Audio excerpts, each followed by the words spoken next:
Welcome back to AFAC's number one stop to entertainment and trending news. A rescue operation was underway deep in the waters of the Atlantic Ocean on Monday in search of a technologically advanced submersible vessel carrying 5 people to document the wreckage of the Titanic, the iconic ocean liner that sank more than a century ago. The vessel was reported overdue Sunday night about 435 miles, that's about 700 kilometers south of St. John's, Newfoundland, according to Canada's Joint Rescue Coordination Center in Halifax. According to the United States Coast Guard, additional resources would arrive in the coming days.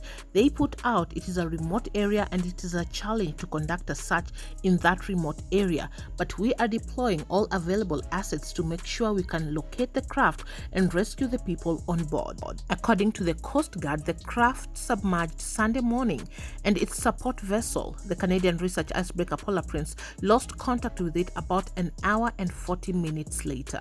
The submersible was operated by OceanGate Expeditions. OceanGate's expeditions to the Titanic wreck site included archaeologists and marine biologists. The company also brings people who pay to come along, known as mission specialists. They take turns operating sonar equipment and performing other tasks in the 5-person submersible. The Coast Guard said on Monday that there was 1 pilot and 4 mission specialists aboard. OceanGate said its focus was on those aboard and their families. A Canadian aircraft searching for the missing Titan submarine in the Atlantic Ocean detected intermittent banging noises from the vicinity of the last known location of the divers. This discovery was shared via internal emails sent to the heads of the Department of Homeland Security.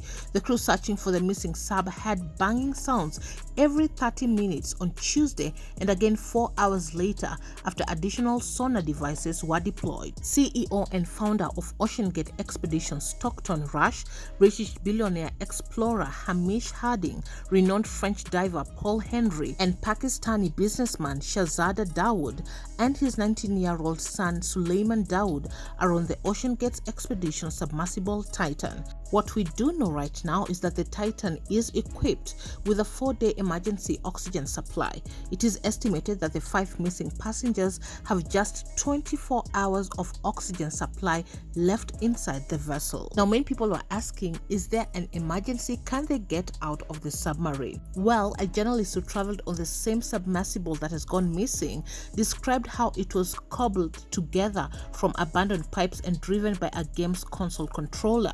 CBS correspondent David Pogg said passengers on the Titan submersible are sealed inside the main capsule by 17 bolts that can only be opened from the outside with only 90 hours of oxygen. He shared with the BBC, "There's no backup, there's no escape pod, it's get to the surface or die." The main center section looks like a shiny white tube about minivan length. It's made of 5-inch thick carbon fiber, which no one has ever used in a submersible before. At each end of the white tubes is a tiny silver dome.